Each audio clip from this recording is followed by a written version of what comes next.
आज हम interference due to thin wedge shape film में इंटरफेरेंस देखेंगे। फानाकार पतली फिल्म में व्यतिकरण। इससे पहले हमने जो पतली फिल्मों में व्यतिकरण की घटना को देखा था और उससे हमने पटांतर निकालते हुए पार्ट डिफरेंस निकालते हुए हमने दो रेज के बीच में रिफ्लेक्टेड परावर्तित और पारगमित ट्रांसमिटेड जो रेज हैं लाइट्स हैं उनके बीच में हमने इंटरफेरेंस की कंडीशंस को कैलकुलेट किया था। आज जो हम कर रहे हैं वो अगर जो फिल्म है वो वेज शेप्ड फिल्म हो।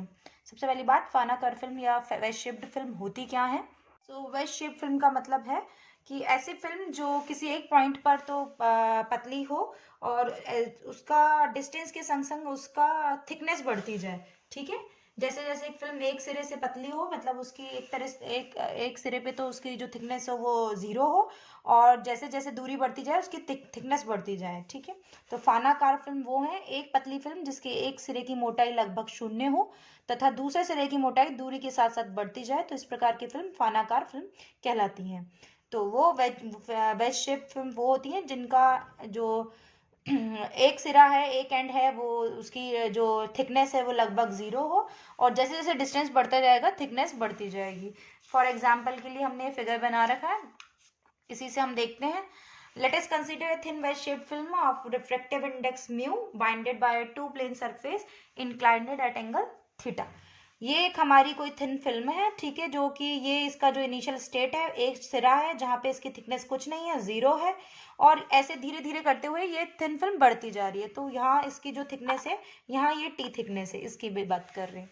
ठीक है, मान लीजिए ऐसी एक किसी फिल्म पर हमने एक वर्णीय प्रकाश मोनोक्रोमेटिक लाइट हमने इस फिल्म के ऊपर एक पॉइंट ए पर हमने इसे आपतित कराया, इंसिडेंट कराया। तो ऐसे जो है इस पॉइंट पे ऊपरी सतह जो है अपर पोर्शन जो है फिल्म का उस पे फॉल हुआ, और यहाँ पर आते ही क्या हुआ, डिवीजन ऑफ एम्पलीट्यूड होते हुए, आयाम का विभाजन होते हुए तरंग का कुछ भाग तो क्या हुआ, रिफ्लेक्ट हो गया और कुछ भाग रिफ्रैक्ट हो गया। ठीक है, कुछ परावर्तित हो गया, कुछ अपवर्तन हो गया। तो जो परावर्तित हुआ वो तो सेम एंगल से परावर्तित हो गया, सेम मीडियम में हो गया। फिल्म का जो मीडियम है वो म्यू है, तो ये जो रिफ्रैक्ट हुई वो आर एंगल से रिफ्रैक्ट हो गई। ठीक है, जो एस ए पर आई वो AR1 तो रिफ्लेक्ट हो गई, और जो ए बी जो लाइन है वो रिफ्रैक्ट हो गई।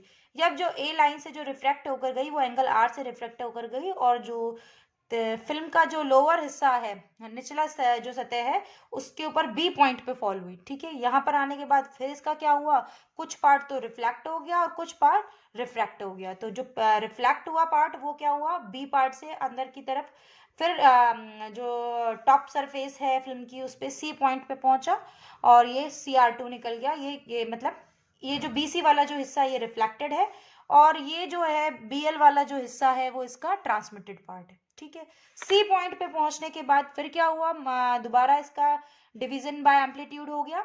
तो कुछ पार्ट तो सेम मीडियम में रिफ्लेक्ट हो गया और कुछ रिफ्रैक्ट हो गया। अब ये जो CR2 है वो रिफ्रैक्ट वाला पार्ट है। तो देखा जाए तो जो पहली जो किरण थी AR1 जो रिफ्लेक्ट होकर आई थी, और जो दूसरी CR2 रिफ्लेक्ट होकर आई है, ये दोनों ही जो तरंगे हैं, इनमें जो दोनों ही प्रकाश की जो तरंगे हैं, इनमें हमें इंटरफेरेंस पैटर्न मिलेगा, जैसा कि हम पहले भी परावर्तित किरणों में जो इंटरफेरेंस है व्यतिकरण की घटना देख चुके हैं। तो इसमें व्यतिकरण की घटना को देखने के लिए क्या करें कि हम इन दोनों के बीच में क्या निकालें, पथांतर निकालें, पार्ट डिफरेंस निकालें। अब AR1 और CR2 में अगर डिफरेंस देखें तो क्या है, कितना पाथ एक्स्ट्रा किसने चला है। अगर CR2 की अगर बात करें तो ये जो CR2 है वो म्यू मीडियम में ABC पाथ ट्रेवल कर कर आई है, ABC पाथ ट्रेवल करके आई है। वहीं अगर AR1 की बात करें तो उसने एयर में ही AP पाथ एक्स्ट्रा ट्रेवल किया है, क्योंकि इस पॉइंट के बाद तो दोनों पैरेलल हैं। ठीक है, PR1 और CR2 तो पैरेलल है, लेकिन यहाँ तक पहुंचने के लिए इसने ABC म्यू में और इधर AP ट्रेवल हुआ। तो पार्ट डिफरेंस क्या हो जाएगा, mu into ABC minus AP in air. ठीक है, तो ये हमारा इस फिगर को देखते हुए हम पार्ट डिफरेंस कैलकुलेट करते हैं। Path difference between reflected raise AR1 and CR2, path difference हो जाएगा पाथ ABC इन मीडियम, कौन से मीडियम में, म्यू मीडियम में।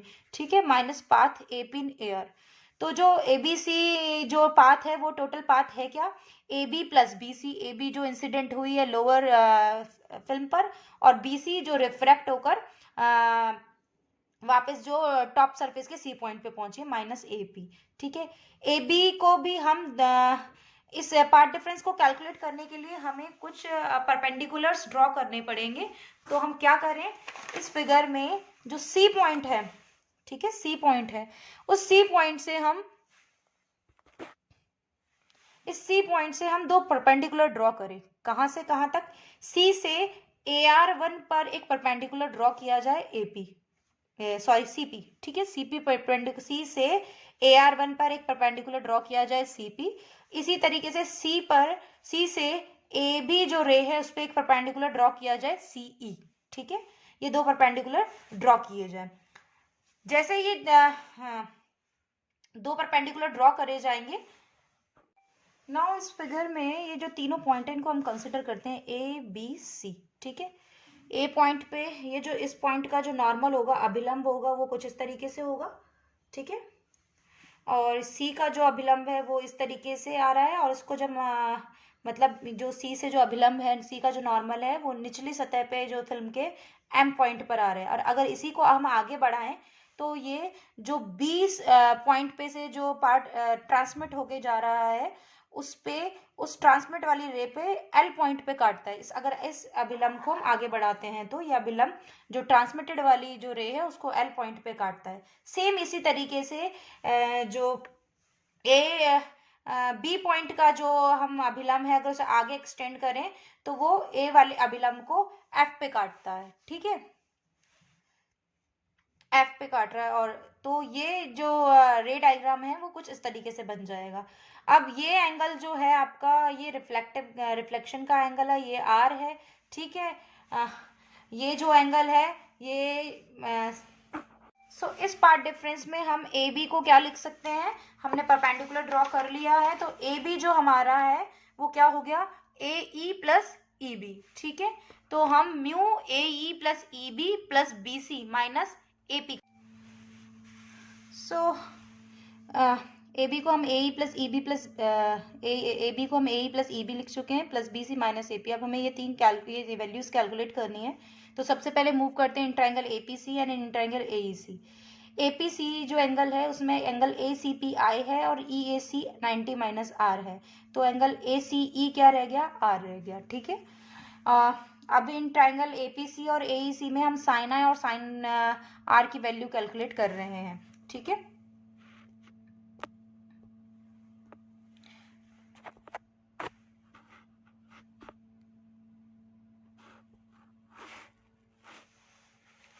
तो sine I is equal to AP over AC। As sine क्या होता है, P over H perpendicular upon hypotenuse. तो APC ट्राइंगल में और AEC ट्राइंगल में देख लेते हैं।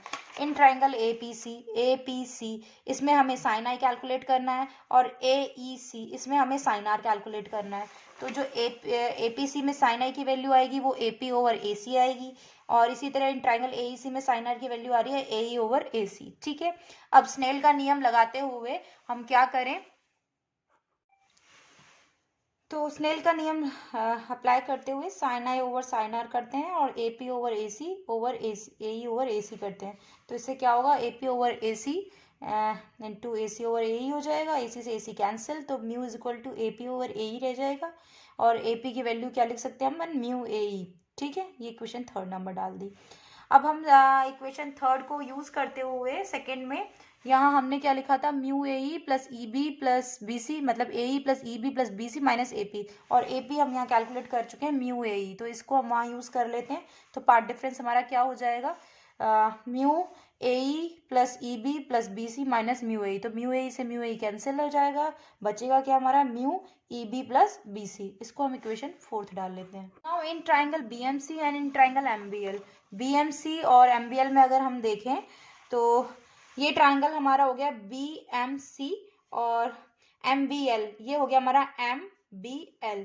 एक तो हम BMC में देख रहे हैं ये वाला ट्राइंगल, और एक हम चल रहे हैं MBL में। ठीक है, इन दोनों में अगर देखें हम तो जो CMB है, एंगल CMB ये क्या है 90, क्योंकि ये हमने परपेंडिकुलर डाला हुआ है। ठीक है, और एंगल LMB LMB, LMB भी क्या हो जाएगा, ये भी 90 हो जाएगा, ये 90 और ये 90।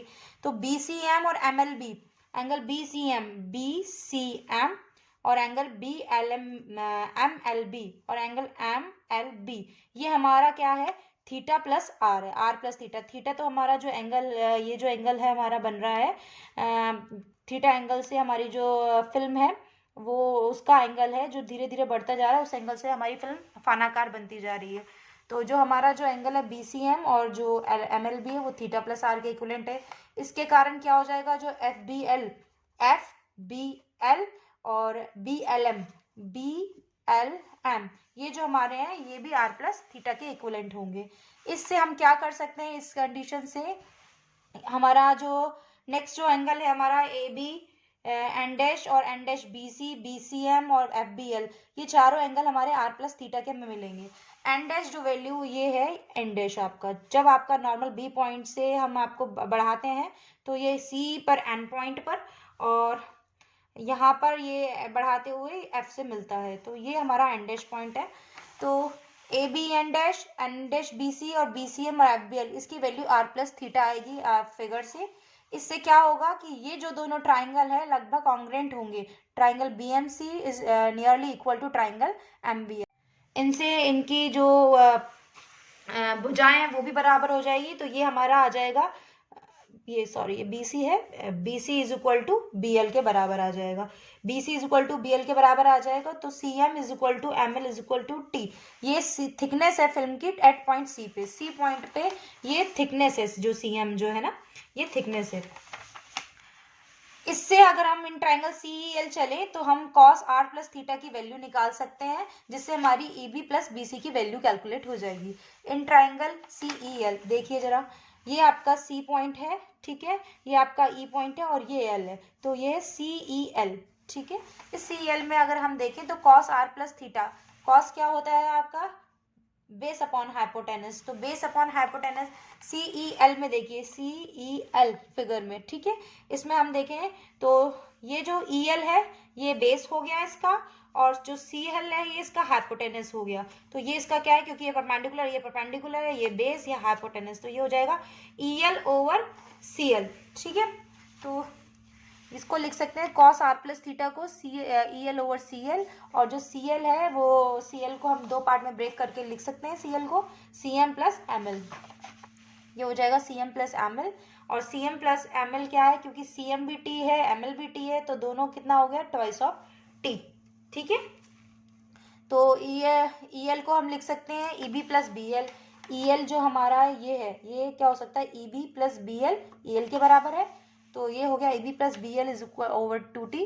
तो EB, क्योंकि BL हम BC के बराबर मानते हुए आ रहे हैं, हमने ट्राइंगल में प्रूव कर चुके हैं, तो BL की जगह हम BC लिख सकते हैं, EB plus BC over 2T is equal to cos r plus theta.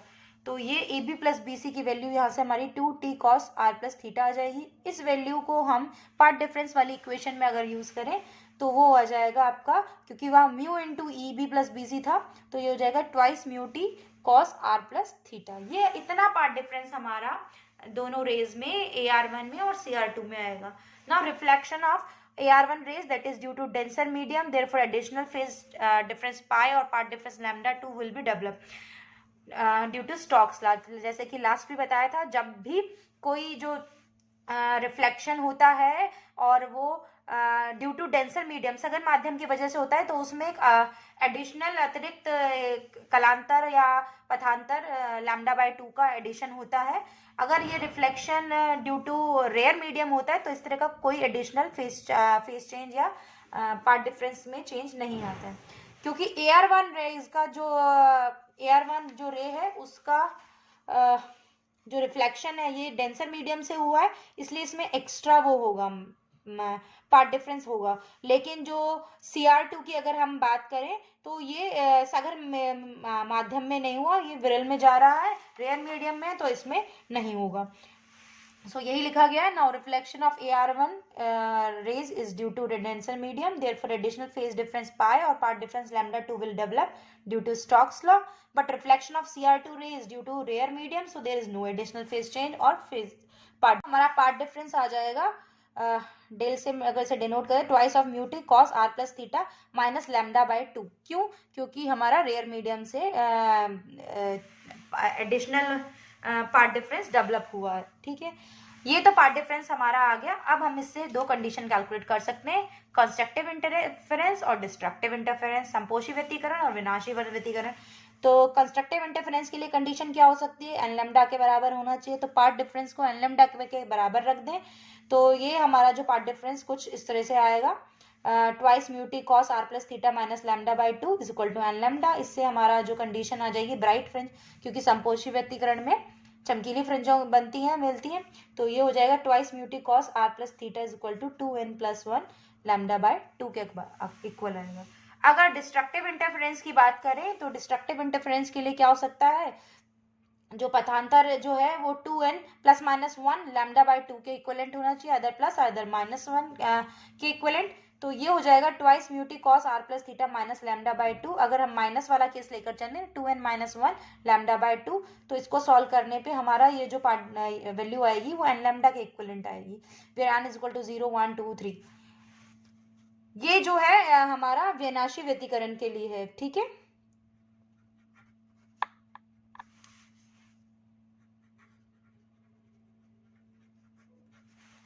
now at t is equal to 0, that is at n is equal to 0, film of zero order will be dark। जब हम initial stage पे होंगे, जब thickness 0 होगी, क्योंकि फानाकार film में जो एक सिरा थिकनेस जब 0 होगी तो उस पर n की वैल्यू 0 होगी, और उस वक्त जो हमें फिल्म मिलेंगी वो डार्क मिलेंगी, इसका मतलब अदीप्त फ्रिंजें मिलेंगी। नाउ इन्हीं फानाकार फिल्म और जो वेज शेप फिल्म है, इसकी फ्रिंज ब्रेड्थ या फ्रिंज चौड़ाई निकालें तो, क्योंकि इनिशियल में अगर 0 है, t इज इक्वल टू 0 और धीरे धीरे बढ़ती जा रही है, तो ये जो थिकनेस है ये tn है।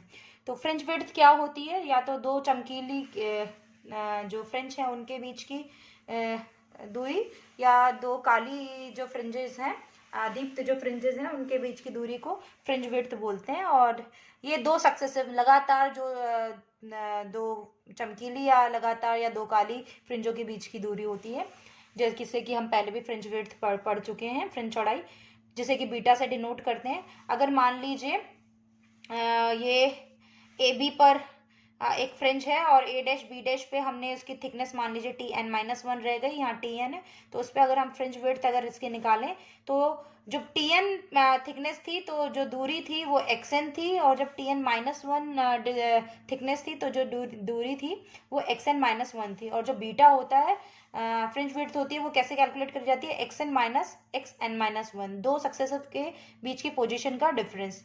तो फिगर से हम यहाँ कैलकुलेट कर सकते हैं। यहाँ इस फिगर में देखिए, अगर ओ ए बी ट्राइंगल में देखें हम ओ ए बी में, तो A B over O B, तो ये A B over O B, क्योंकि किसके इक्विवेलेंट होगा, टेन थीटा के, that is P over B के, परपेंडिकुलर ओवर बेस। तो ये हो गया परपेंडिकुलर और ये हो गया आपका बेस, ये इसकी हाइपोटेनस करण हो गई।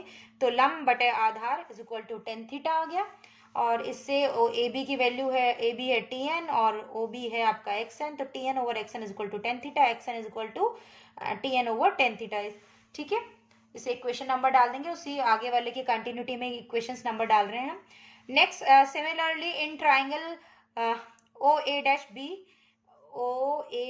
बी डैश, इसमें अगर हम टेन थीटा कैलकुलेट करें तो क्या हो जाएगा, A dash B dash over O B dash, और ये हो जाएगा Tn-1 over xn-1 is equal to tan theta, और इससे xn-1 की वैल्यू आ जाएगी। इन दोनों इक्वेशन का यूज करते हुए इस इक्वेशन में बीटा कैलकुलेट कर सकते हैं। तो beta is equal to Tn over tan theta minus Tn-1 over tan theta. Now for constructive और डिस्ट्रक्टिव इंटरफेरेंस के लिए अगर हम थिकनेस और पार्ट डिफरेंस की इक्वेशन लिखें, तो जैसे कि हमने अभी नाइन्थ इक्वेशन में लिखा था, ट्वाइस जब ब्राइट फ्रिंज मिली थी, twice mu t cos are plus theta 2n+1 lambda by 2। अगर ये हमारी nth ब्राइट फ्रिंज है तो उसके लिए थिकनेस अगर t को tn से रिप्लेस करें तो हम लिख सकते हैं for nth bright fringe at t is equal to tn 2 mu tn cos theta plus r is equal to 2n+1 lambda by 2। इसी तरह से ये tn के लिए, तो Tn-1 के लिए क्या हो जाएगा, n की जगह क्या पुट कर दें, n-1, तो twice of mu Tn-1 cos are plus theta 2n-1 lambda by 2। ठीक है, 15 और 16 की हेल्प से हम क्या कर सकते हैं, ऑन सब्सट्रैक्टिंग 15 फ्रॉम इक्वेशन 16, हाँ, ये हो जाएगा 2 mu Tn-1 cos r plus theta, और यहाँ करेंगे तो ये आ जाएगा आपका लैम्डा, इक्वलेंट आ जाएगा लैम्डा के, ठीक है। इससे क्या हो जाएगा, Tn-1 is equal to lambda over इतना टर्म आ जाएगा, twice mu cos r plus theta. अब इस 17 इक्वेशन को हम इक्वेशन नंबर 17 को हम इक्वेशन नंबर 14 में यूज कर सकते हैं, जहां हमने बीटा कैलकुलेट किया था। तो इससे हम क्या करें, beta is equal to lambda over 2 mu tan theta cos are plus theta आ जाएगा हमारा। Tn ओवर Tn-1 की जगह अगर हम ये रखेंगे तो ये हम आ जाएगा lambda over 2 mu cos are plus theta था, और नीचे वहाँ टेन थीटा एडिशनल चल रहा था। अब if light incident on film at normal, अगर नॉर्मल पे इंसिडेंट करती है तो आई जीरो होगा, आई जीरो होगा तो आर भी जीरो होगा, आर जीरो होगा तो ये सिर्फ कॉस थीटा रह जाएगा। Beta is equal to lambda over 2 mu tan theta, ठीक है, कॉस थीटा। और ये टेन थीटा को हम लिख सकते हैं साइन ओवर कॉस थीटा, ठीक है। साइन ओवर कॉस थीटा लिखेंगे तो ये आपका रह जाएगा, कॉस थीटा से कॉस थीटा कैंसिल हो जाएगा, ये रह जाएगा beta is equal to lambda over twice mu sine theta. और अगर ये थीटा जो एंगल है वो बहुत बहुत स्मॉल है, मतलब वेज शेप एंगल जो है बहुत कम है, तो sine theta is nearly equal to theta, तो ये जो बीटा हमारा रह जाएगा वो हो जाएगा beta is equal to lambda over twice mu theta. तो इतना हमारा फ्रिंज विड्थ है जो दो सक्सेसिव फ्रिंजेस के बीच की दूरी है।